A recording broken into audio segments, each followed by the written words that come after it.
तोतला, mummy mummy, बाबा बाबा, नहीं ऐसा mummy mummy मैमी मैमी। Hallelujah. बड़े हो जाते हैं तो हमारे मामा पापा भी हमारे समान थोड़ा साफ साफ भाषा बोलने लगते हैं। যখন আমরা একটু বড় হই তখন আমাদের মা বাবারাও আমাদের মতনই একটু পরিষ্কার পরিষ্কার কথা বলতে और লাগে। जब हम बड़े हो जाते हैं, जवान हो जाते हैं, तो एक पुरुष जैसे दूसरे पुरुष से बातचीत करता है, वैसे हमारे मामा पापा भी हमारे पास में वैसे ही बात करते हैं। যখন আমরা বড় হয়ে যাই তখন একটা পুরুষ যেমন পুরুষের সঙ্গে কথা বলে তেমনি আমাদের মা বাবারাও এরকমই কথা বলে। और यदि हम बड़े हो जाए और हमारे मामा पापा, हम 25 साल के हो गए और हम ऐसे पापा बोलते हैं छुन्नू जल्दी आ जा, तो बोलेंगे या तो बेटे का दिमाग खराब है या बाप का दिमाग खराब है। যখন আমরা বড় হয়ে যাই আর সেই সময় যদি আমরা তোতলায় ভাষায় বলি ও মামা, তখন আমার মা বাবারা বলবে কি মাথা খারাপ হয়ে গেছে কিংবা কিছু ব্যাপার আছে। इससे ऐसे पता चलता है कि जब हम नए थे तो प्रभु हमको वैसे ही बात करता था, हमारी आत्मिक ऊंचाई और आत्मिक बुद्धि के आधार पर वो हमसे बातचीत करता था। কথা বলার তরিকা বদলে যায়। बच्चे की उम्र के हिसाब से पिता की बात करने की मैच्योरिटी बढ़ जाती है। বাচ্চাদের বয়স হিসাবে তাদের কথা বলার ম্যাচুরিটি বদলে যায়। शुरुआत के दिनों में प्रभु ने आपको चंगाई दिया, छुटकारा दिया, आशीर्वाद दिया। শুরুতে পরমেশ্বর আমাদের চাঙ্গাই দিয়েছেন, ছুটকারা দিয়েছেন, আশীর্বাদ দিয়েছেন। क्योंकि हमको शरीर में बंधनों से छुटकारे की जरूरत है। কেননা আমাদের শরীরে বন্ধনের ছিল। तो अभी यहाँ 2 प्रकार के लोग आए हैं।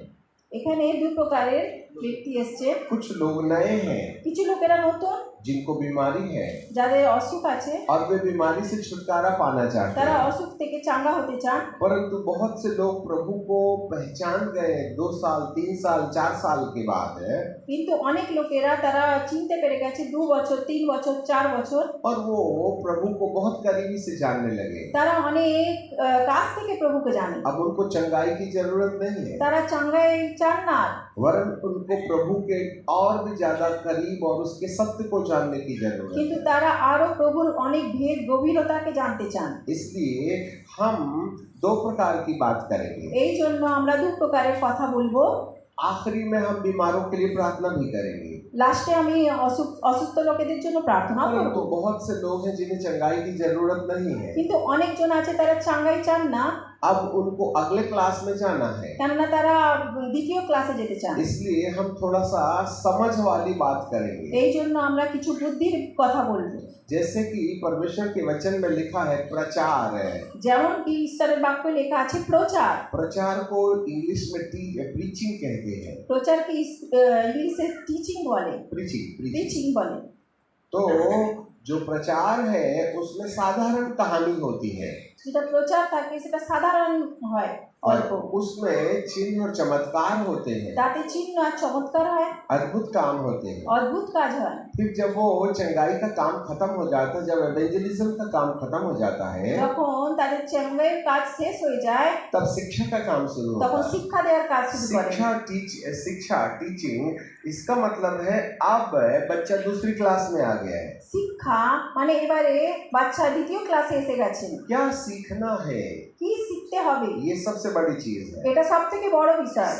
प्रचार के द्वारा हमको चंगाई मिलती है, প্রচারের দ্বারা আমরা চাঙ্গাই পাই, प्रचार के द्वारा हम प्रभु के पास आते हैं, প্রচারের দ্বারা আমরা প্রভুর কাছে আসি, प्रचार के द्वारा बड़े बड़े अद्भुत काम होते हैं। প্রচারের দ্বারা বড় বড় অদ্ভুত কাজ হয়। इससे हमको पता चलता है कि प्रभु सत्य है और वो हमारे बीच में है। এর দ্বারা আমরা চিনতে পারি প্রভু সত্য আর এই প্রভুর দ্বারা আমাদের জীবনে কাজ হয়। परंतु इसके बाद शिक्षा का काम शुरू होता কিন্তু है। এরপরে শিক্ষার কাজ হয়। प्रभु यीशु ने भी प्रारंभ में सुसमाचार प्रचार किया প্রভু যীশু খ্রিস্ট প্রারম্ভ হয়ে সুসমাচারের কাজ শুরু और করলেন उसके द्वारा उसने चिन्ह और चमत्कारों का अद्भुत काम किया। আর তার দ্বারা উনি চিহ্ন আর চমৎকারের অদ্ভুত কাজ করলেন। परंतु जब प्रचार का काम हो गया तब उसने शिक्षा देना शुरू किया। কিন্তু যখন প্রচারের কাজ শেষ হলো তখন উনি শিক্ষা দিতে শুরু করলেন। तो शिक्षा के अंतर्गत परमेश्वर कौन है इसको समझा जाता আর है। শিক্ষার অন্তর্গতে পরম ঈশ্বর কে এটা বোঝা যায়। हम कौन है ये समझाया जाता है। আমরা কে এটাকে বোঝানো হয়। हमारे और परमेश्वर के बीच में क्यों रिश्ता होना चाहिए। আমাদের আর ঈশ্বরের মাঝখানে কেন সম্পর্ক হওয়া চাই। हम चंगाई के बाद में और क्या उम्मीद कर सकते हैं। আমরা চাঙ্গাইয়ের পরে আর কি চাই। और अब हमको परमेश्वर क्या देना चाहता है। এবারে আমাদের ঈশ্বর কি দিতে চান इसको शिक्षा कहते हैं। এটাকে শিক্ষা বলা হয়। हम प्रभु को क्यों खोजना है। আমরা প্রভুকে কেন খুঁজবো, क्यों प्रार्थना करना है। কেন প্রার্থনা করব, क्यों बाइबल पढ़ना কেন है। বাইবেল পড়ব, क्यों हमको हर रविवार जाना है। हम तो चंगे हो गए ना। কেন আমাদের প্রত্যেক রবিবার যেতে হবে, আমরা তো সুস্থ হয়ে গেছি। ऐसे समय में हमारी जरूरत होती है कि शिक्षा के अंतर्गत हम ये समझे कि इस चंगाई के साथ साथ इस संसार के साथ साथ एक और संसार है जो परमेश्वर के हृदय में हमको देने के लिए मन है। আমাদের এটা বুঝতে হবে কি চাঙ্গাইয়ের সাথে সাথে ঈশ্বরের কাছে আর একটা কিছু আছে যেটা আমাদের ঈশ্বরকে দিতে হবে। जैसे मनुष्य दो संसार से मिलकर बना है। যেমন মানুষ দুটো জগৎ দিয়ে তৈরি, एक है शरीर একটা শরীর, और ये शरीर है जिसको हम नहलाते हैं, खिलाते हैं, पिलाते हैं। এই শরীরকে আমরা চান করাই, খাওয়াই আর পান করাই। इसी शरीर में नोट कमाने के लिए हम स्कूल जाते हैं। ज्यादा पढ़ेंगे तो ज्यादा पैसा कमाएंगे। আমরা স্কুলে যাই, বেশি পড়লে আমরা বেশি রোজগার করতে পারবো। साथ इस शरीर के अंदर एक और व्यक्ति रहता है কিন্তু এই শরীরের সাথে সাথে এই শরীরের ভেতরে আর একজন মানুষ থাকে और वो है आत्मा। আর তিনি হলেন আত্মা। जब कभी कोई व्यक्ति मर जाता है কোনো ব্যক্তি মারা যান तो उसकी आत्मा इस शरीर से निकल के बाहर चली जाती है। তখন তার আত্মা এই শরীরের ভেতর থেকে বেরিয়ে जब मनुष्य मरता है तो इस शरीर से एक सूक्ष्म भाप के समान एक व्यक्ति होता है, वो निकल के बाहर चला जाता है। যখন মানুষ মারা যায় তখন এই শরীরের ভেতরে সূক্ষ্ম একজন ভাপের মতো ব্যক্তি বেরিয়ে চলে যায়। और जब तक वो भाप के समान व्यक्ति इस शरीर में रहता है तब तक हमारी श्वास चलती है। আর যতক্ষণ সেই ভাপের মতন ব্যক্তি আমাদের শরীরে থাকে ততক্ষণ আমাদের শরীর চলতে और থাকে। जब वो व्यक्ति हमारे शरीर से निकल जाता है যখন সেই শরীর থেকে সেই ব্যক্তি বেরিয়ে যায় तो हम सांस लेना बंद कर देते हैं। তখন আমরা নিঃশ্বাস নেওয়া বন্ধ করে দিই, हम मर जाते हैं। আমরা মরে যাই, हमको मिट्टी में गाड़ दिया আমাদের जाता है। মাটিতে পুঁতে দেওয়া হয়, आंखों से देखना बंद हो जाता চোখ है। দিয়ে দেখা বন্ধ হয়ে যায়, कान से सुनना बंद हो जाता কান है। দিয়ে শোনা বন্ধ হয়ে अब যায়, बोलने वाला नहीं बोल सकता। আর কথা বলা সেই ব্যক্তি वो কথা चल বলে না, नहीं सकता। সে চলতে পারে না। वो क्यों चलता था। সে কেন वो চলতে, क्यों देखता সে था। কেন দেখতে, वो उनकी पांचों इंद्रियां क्यों काम करती थी। তার পাঁচটি ইন্দ্রিয় কেন কাজ করতো। क्योंकि इस शरीर के अंदर एक सूक्ष्म व्यक्ति आत्मा रहती है। কেননা এই শরীরের ভেতরে একটা সূক্ষ্ম শরীরের আত্মা থাকে। और जो आत्मा है वो एक अमर संपत्ति है। আর যে আত্মা সেটা একটা অমর वो সম্পদ, कभी नहीं मरता। সে কোনোদিন মারা যায় না। हाँ, और ये आत्मा को परमेश्वर ने बनाया नहीं है। এই আত্মাকে ঈশ্বর বানালেন না।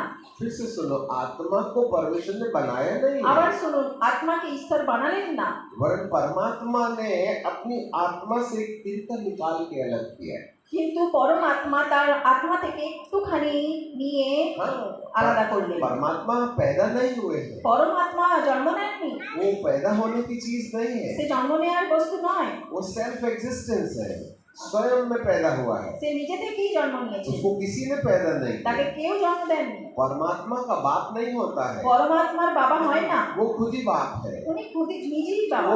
आदि है, তিনি আদি, वो अंत তিনি है। অন্ত, वो प्रथम है, তিনি প্রথম, वो अंत है। তিনি অন্ত, वो अल्फा है, তিনি আলফা, वो ओमेगा है। তিনি ওমেগা। जिसकी शुरुआत के बारे में कोई नहीं जानता যার শুরুকে কেউ জানে না, और जिसके अंत के बारे में कोई नहीं जानता। যার অন্তকে কেউ জানে না। परमेश्वर से दो प्रश्न पूछो। ঈশ্বরের কাছ থেকে দুটো প্রশ্ন জিজ্ঞাসা করুন।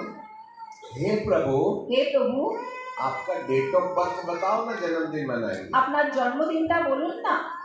तो तो परमात्मा कहेगा, ए ठहरो ठहरो ठहरो, अरे दाঁড়াও दाঁড়াও दाঁড়াও, मैं कब पैदा हुआ था मेरे को ही नहीं मालूम, तो मैं तुमको डेट ऑफ बर्थ कहाँ से बताऊंगा। আমি কখন জন্মেছি সেটা আমি নিজেই জানি না, তোমাকে দিন কি করে বলবো? परमेश्वर के पास में अपने कब से वो है इसका ज्ञान नहीं है, পরম ঈশ্বরের কাছে তিনি কখন থেকে আছেন তার জ্ঞান তার কাছে इसका নেই। कोई उत्तर उसके पास नहीं। এনার কোনো উত্তর তার কাছে নেই। और